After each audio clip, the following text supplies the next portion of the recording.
రామాయణంలో ఒకటి అడగాలను ఉమ్, గురుగారు. 27వ సర్గల గురువుగారు.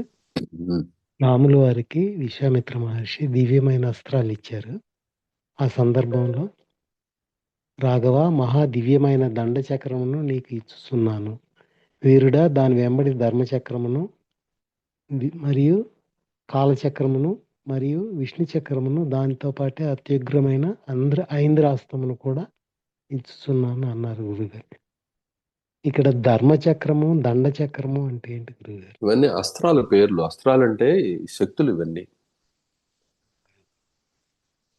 దండము అంటే శిక్ష విధించేది, విధించే ఉపకరణం దండం అంటారు.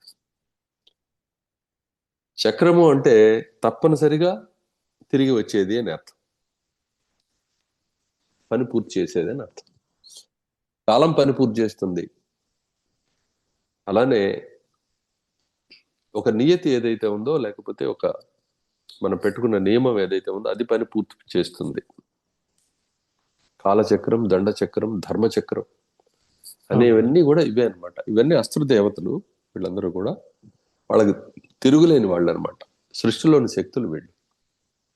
ఈ శక్తులన్నిటినీ విశ్వామిత్ర భగవానుడు చాలా కాలం పాటు తన తపశ్శక్తితోటి శక్తివంతం చేసి వృద్ధి పొందించి వాటన్నిటిని తీసుకువెళ్ళి పరమాత్మకి నివేదించారు, పిల్లవాడిగా వెంట తిప్పుకుంటూ. నువ్వు సాధించిందంతా పరమాత్మకు నివేదించాలి అన్నది అక్కడ ఉద్దేశం. గురుగారు. అలానే చివరికి స్వామికి కళ్యాణం చేయటం అంటే మూల ప్రకృతిని తీసుకువెళ్ళి పరమ పురుషునికి అప్పచెప్పటం అనేది విషయం. నీ సంకల్పాలన్నీ తీసుకువెళ్ళి పరమాత్మ పాదముల దగ్గర నివేదించి సర్వం నీవే స్వామి అని చెప్పి, నేరుగా కనపడుతున్నది కూడా నీవే, నీవు తప్ప అన్యమైన వస్తువే లేదు అని చెప్పి నివేదించడమే ఇందులో పరమార్థం. అర్థమవుతుందా? అర్థమైంది గురుగారు. ఆ, ఈ లోకం కనపడుతున్నంతసేపు దీంట్లో సుఖంగా ఉండాలంటే ఉపాయాలు కావాలి. అన్ని ఉపాయాలు అన్ని లోకాన్ని సర్వం తీసుకెళ్ళి ఆయనకు అప్పచెప్పడమే చేయవలసిన పని. అది బాలకాండలోనే అయిపోయింది. విశ్వామిత్ర భగవాన్ యొక్క చరిత్రతోటి ఆయన ఎన్నెన్నో సాధించారు. స్వయంగా బ్రహ్మాండాలు సృష్టించగల శక్తులు అన్ని ఎంతో సాధించారు. ముక్తి సాధించారు. ఎన్ని సాధించినా ఎంత చేసినా ఆయన ఆ పరమాత్మ స్వరూపుడు కాబట్టి ఈ రూపంతో విశ్వామిత్ర మహామౌని బ్రహ్మర్షి అనే రూపంతో వర్తిస్తూ ఉన్నాడు. కాబట్టి ఇప్పుడు చేయదగినది విషయం ఏమిటి అంటే సర్వము ఆత్మార్పణం, లేకపోతే పరమాత్మ అర్పణం చేయటమే విషయం. విశ్వామిత్ర భగవాన్ అనే ఆత్మ రాముడు. ఆ రాముడికి అప్పచెప్పేశారు. విశ్వామిత్ర భగవాను యొక్క శక్తి సీతమ్మ. ఆమెను తీసుకువెళ్ళి స్వామికి అప్పచెప్పారు. అర్థమైంది కదా? అర్థమైంది. ఈ విధంగా ఈ శక్తులే కాదు, సర్వము కూడా భగవదర్పణం చేసి పని పూర్తి చేయాలి. ఇక్కడ నేను ఈ రోజు ఇంత దానం చేశాను, ఇదిగో ఈ పుణ్యకార్యం చేశాను అనే ఈ భ్రాంతిలో కొట్టుకుపోతున్నాం మనం. అది భ్రాంతి, మరి అది తప్ప అంటే తప్పు అని చెప్పడంలా దానివల్ల నీకు మేలు జరుగుతుంది. కానీ ఎటువంటి మేలు జరుగుతుంది? బంగారు సంఖ్యల వచ్చి బిగుసుకుంటుంది నేను. అంటే మెత్తని సంఖ్యల సుఖాన్నిచ్చే సుఖం అనే సంఖ్యలు తగులుకుంటుంది నీకు, లేకపోతే జయం అనే సంఖ్యలు తగులుకుంటుంది, బలం అనే సంఖ్యల తగులుకుంటుంది. ఇవన్నీ నీ గొప్ప ఫీచర్స్ లా, గొప్ప లక్షణాల్లాగా కనిపిస్తాయి. కానీ వాలి ఒక మాట అంటాడు సుగ్రీవుడితోటి, అబ్బాయి నాకు బలం అనే రోగం వచ్చిందిరా, ఈ రోగంతో ఇట్లా జరిగింది ఇది. ఆ రోగం లేకపోతే ఇలా ఉండేది కాదు. నాకు ఎదురు లేదనే ఉద్దేశంతో నీ దగ్గర దోషం లేదని చెప్పి తెలిసినా ఏదో మనసులో పెట్టుకొని నేను దూరంగా నెట్టేశాను రబ్బాయి. మన ఇద్దరికి కలిసి సుఖంగా ఉండే యోగం లేదు, అందువల్ల ఇలా జరిగింది అంటాడు ఆయన. అర్థమవుతుందా? అర్థమవుతుంది గురు. ఇది తత్వం. కాబట్టి నాయన వదిలిపెట్టేయండి, గురు సాన్నిధ్యాన్ని పొందండి. తక్కిన జీవితం ఎలా జరగాలని ఆలోచన చేయబాకండి. తక్కిన జీవితం ఎంత త్వరగా ముగుస్తుందో తెలియదు మనకి. ఆ ముగియటం అనేది ఈ పనిలో ఉండగా ముగిసిపోవాలి. అది పని మిగిలి ఉంటే ఏ పనిలో నీవున్నావో ఆ పని సాధించడానికి అవసరమైన దేహంగా పరిణమిస్తుంది. ఇప్పుడు చేస్తున్న ఈ పని కానట్లయితే పని ముగిసిపోతుంది. ఏముంది? అర్థమవుతుందా? అర్థమవుతుంది గురుగారు. అంతే, ఒక స్టెప్పే ఉంటుంది. అందుకని అది చేయవలసిందే అంటుంది. ఈ లోకం సత్యం అని అనుకునేవాడికి ఇట్లా అన్ని వదిలేసిపోతే ఎట్లా, ఇటువంటి ఆలోచనలన్నీ మాటలన్నీ వస్తాయి. వాడు భ్రాంతిలో ఉన్నాడు, మరి వాడి ఆలోచనలు అలానే ఉంటాయి. అందులో కూడా అసంబద్ధత లేకపోతే అలా ఎలా అనుకుంటాడు అని చెప్పి అనుకోవాల్సిన పని లేదు. అతనుండే స్థితిలో అతనికి అలా అనిపిస్తుంది అంతే. అలా అని చెప్పి బాధ్యతలు తీసుకోవాలి అదేదంటే, ఈ బాధ్యతల గురించి మాట్లాడే వాళ్ళందరూ ఆ బరువు మోసేవాళ్ళు చెప్పిన మాట మాత్రమే వింటున్నారా? ఒక్కడైనా చూపించండి, ఒక రాముణ్ణి తప్ప. మరి వీరన్ వాడి గురించి నీ వ్యామోహాలు ఏంటి? అర్థమవుతుందా? అవును.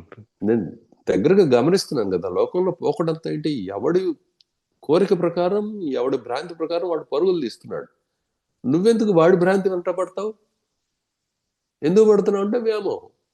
కారణం గురుడితనం, ధృతరాష్ట్రుడు అయిపోయావు. క్లియరా? క్లియర్. నీ సంగతి నువ్వు చూసుకో, వాళ్ళ సంగతి వాళ్ళు చూసుకుంటున్నారు. ఆ విషయంలో నీకెందుకు?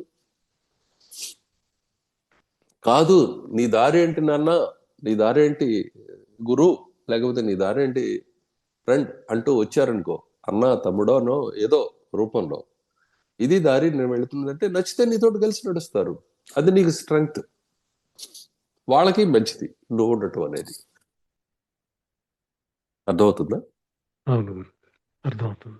ఇలా జాగ్రత్తగా విశ్లేషణ చేసుకొని నిర్ణయాలు చేసుకోవాలి, కానీ ఎప్పుడు పొరపాటేనా?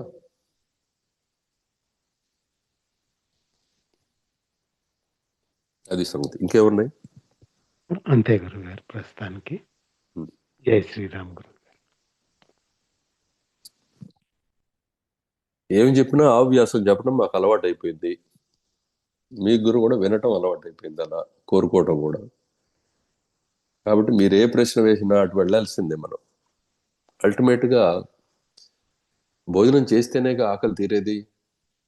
ఆ భోజనం పెట్టినప్పుడే నీకు తృప్తి కలుగుతుంది, నువ్వు ప్రశ్న ఏది వేసినా సరే. అర్థమవుతుంది కదా? అర్థమవుతుంది.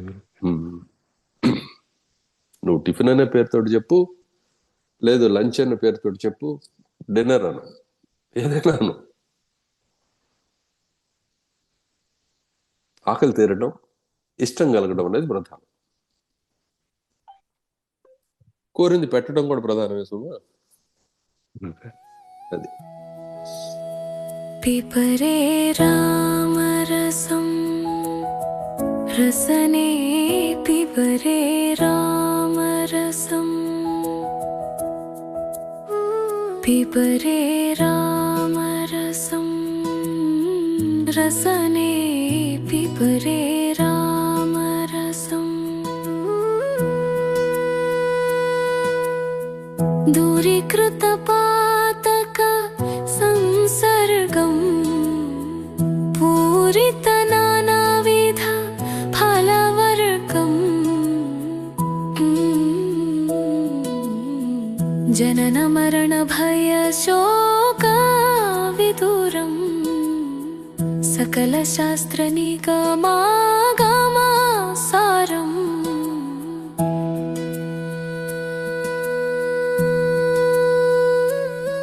परिपालित सरसिज गर्भाणम्